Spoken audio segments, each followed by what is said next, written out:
Propaganda and the origins of anti-Semitism.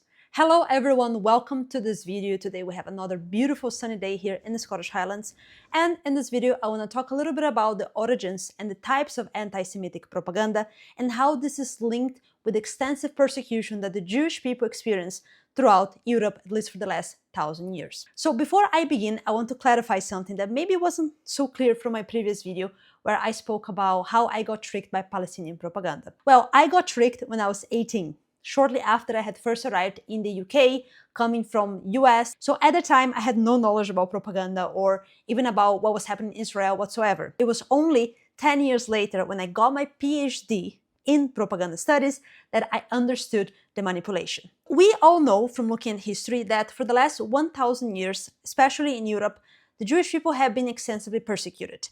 If we take a look at this map, we can see that that took place all throughout the continent. And if we take the year 1000 as our starting point and looking all the way up until now, we will see that this was happening all throughout. We first have here in this region that at the time, now we know as Germany, France, England, going to Eastern Europe, Italy, Iberian Peninsula. So the persecution was ripe all throughout these countries. And now as we look into the kind of anti-Semitic propaganda used and the motives why they were used, we're going to understand a little bit better how this happened and how the masses supported for that to happen. As we also know from history, it is next to impossible to persecute a minority or a group of people without the support of the masses. This was very clear in Nazi Germany. But before we look into that, I also want to mention the fact that even before this time period that we're going to be looking at, we have the fact that the Jewish people were always a minority because in the world, if we look at a time before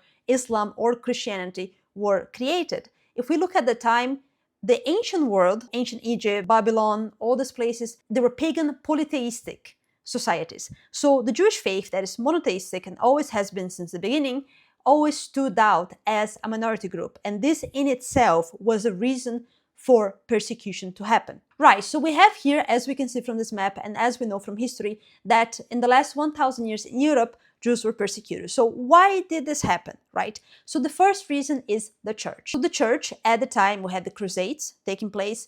And of course, the belief of the Christian church, of the Roman church, is very different from the Jewish faith. One of the main starter points for this anti-Semitism can actually be found on the New Testament, but we're going to be talking about that as we go through this video. First, we have the fact that the church had different belief systems to the Jewish minorities, but the second reason was the fact that the Jewish people groups at the time acquired a lot of wealth.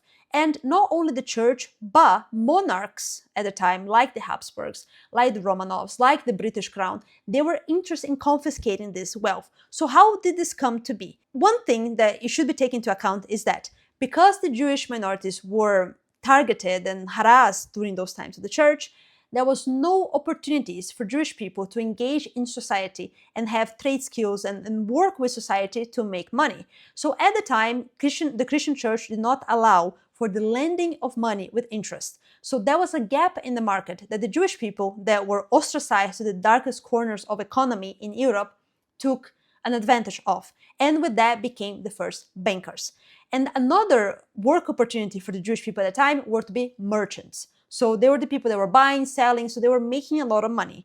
And because the Jewish people that were a minority were making a lot of money and oftentimes even lending this money to the crown, to the church, that led to persecution. As we see, actually, I have this book that I quite like about the Habsburgs. This book is great, is The Habsburgs, the Rise and Fall of a World Power. So for those of you who don't know, the Habsburgs were a family that were in power primarily in Central Europe from, let's say, the 14th century all the way until the beginning of World War I. It was actually the murdering of the heir of the Habsburgs, Franz Ferdinand, that led, well, that's the official story, that led to World War I to happen. So a very powerful family. The Habsburgs were always confiscating Jewish property and expelling them from whatever area that they were in power. So here we even see the Duke Albert that controlled Austria at a time, you're looking 14th, early 15th century. He was so bad to the Jews that even the Pope was concerned. Now, let's look at the propaganda used to convince the masses that this persecution was not only a good thing, but should be happening in their respective area. There were 12 types of anti-Semitic Jewish propaganda, and these 12 types, I have divided them in 3 groups according to the time period that we'll be looking at. Before I look into each one of this, let me say one thing. Why was this so effective, right? If propaganda is a lie, how is it so effective? How did it become so effective that we even see the ramifications of it to this day? If you haven't seen yet my videos on the Daly Archive, I have a full analysis on propaganda and the effectiveness of propaganda posters. I'll link these 2 videos on the description of this video, so go check that channel where I do things a little bit more in an academic way, showing all my sources and everything, going through them. So why was it so effective? Because of what propaganda is. So propaganda is a highly effective form of persuasion because of 3 reasons. Number 1, because it is simple. Propaganda can only work effectively if it is simple. That's why propaganda posters have always been used since the last, even longer than the last 100 years, because they have an image, and as we know the saying, an image is worth more than 1,000 words. Image with the use of color, elements, symbolism that get to the psyche of the human race, that push this already pre-established idea and reinforce through the use of elements, colors, repetition. So posters after posters coming out.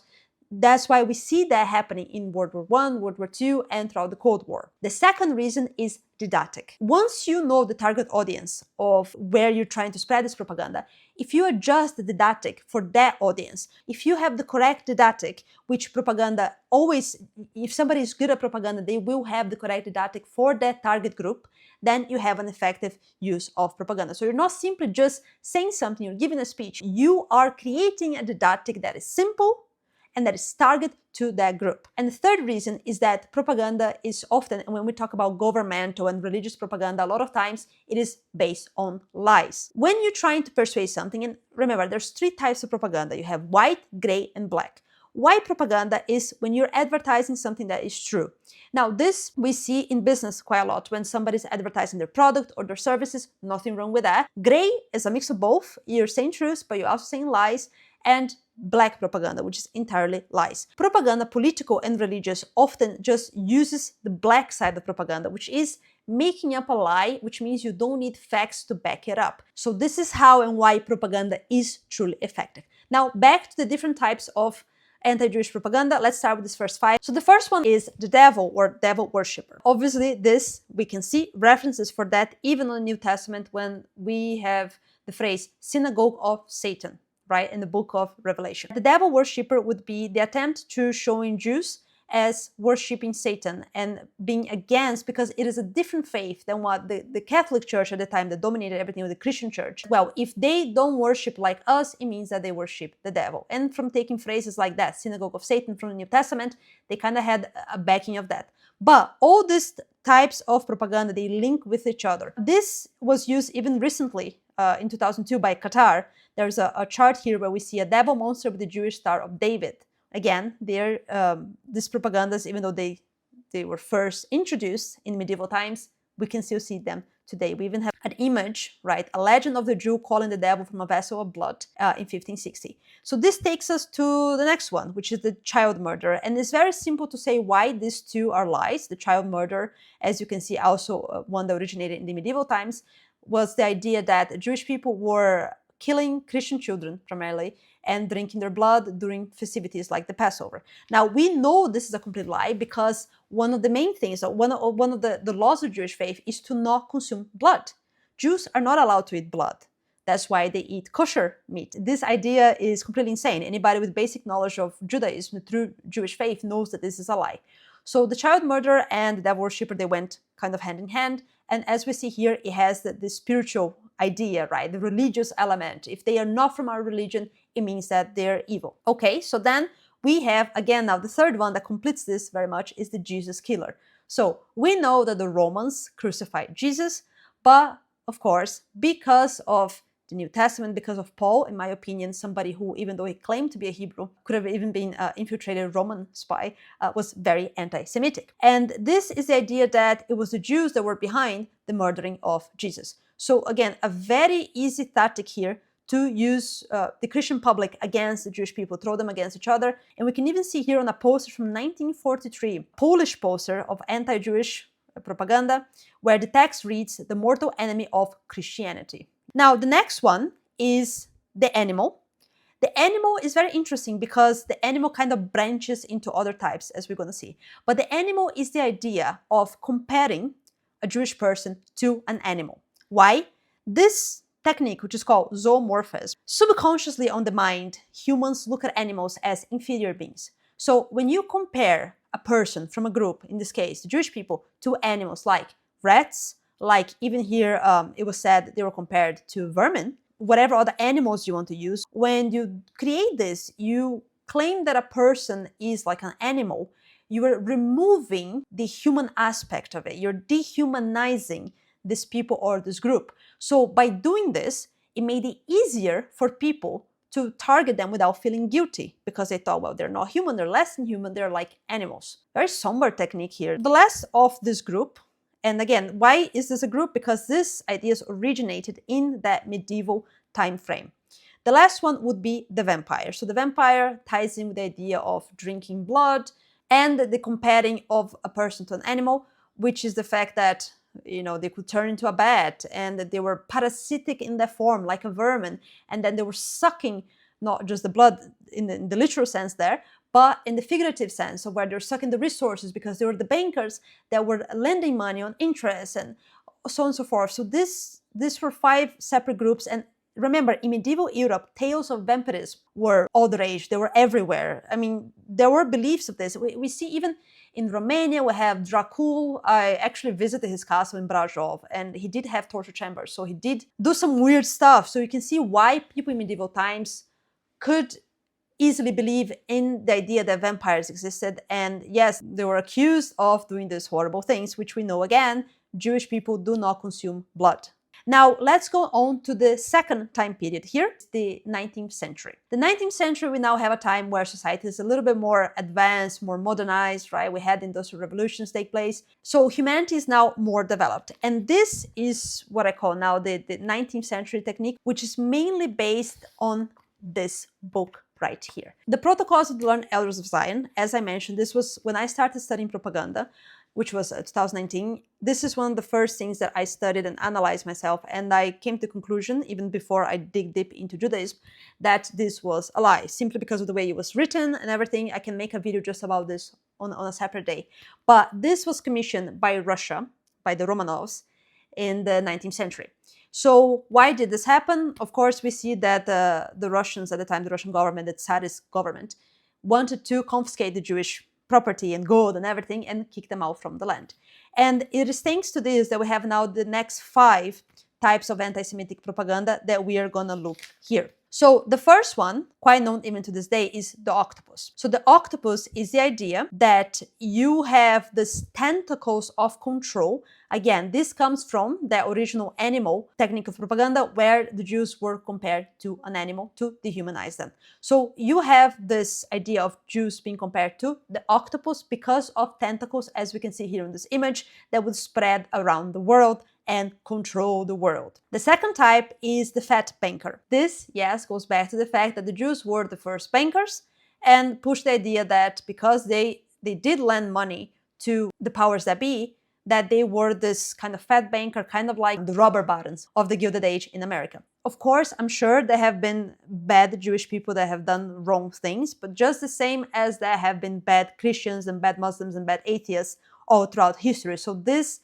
of course, isn't fair, even if they were the original bankers. The next type of anti-Jewish propaganda is the corrupter. So in anti-Semitic canons and imagery, Jews are portrayed as the ultimate corrupter. This is one of the techniques that Hitler used the most, which is spreading the idea that the Jewish people were corrupting society because of whatever reason it was. So this idea also ties in with the more modern anti-Semitic propaganda we see now, the fact that this minority, because of the different beliefs, because of whatever they're doing in business, they are the source of all evil in society, which we know is not true, right? And remind me again, who was behind Hitler? Yes, the Catholic Church. The next group is the Jewish enemy. This is a very interesting poster we have here, where it shows him lurking behind the curtains. It's the fact of trying to portray the Jews as this kind of snake-like subversive enemy that is just waiting in the shadows to attack at any moment. Planting, as it says here, sowing the seeds of destruction. These three groups that I just said all comes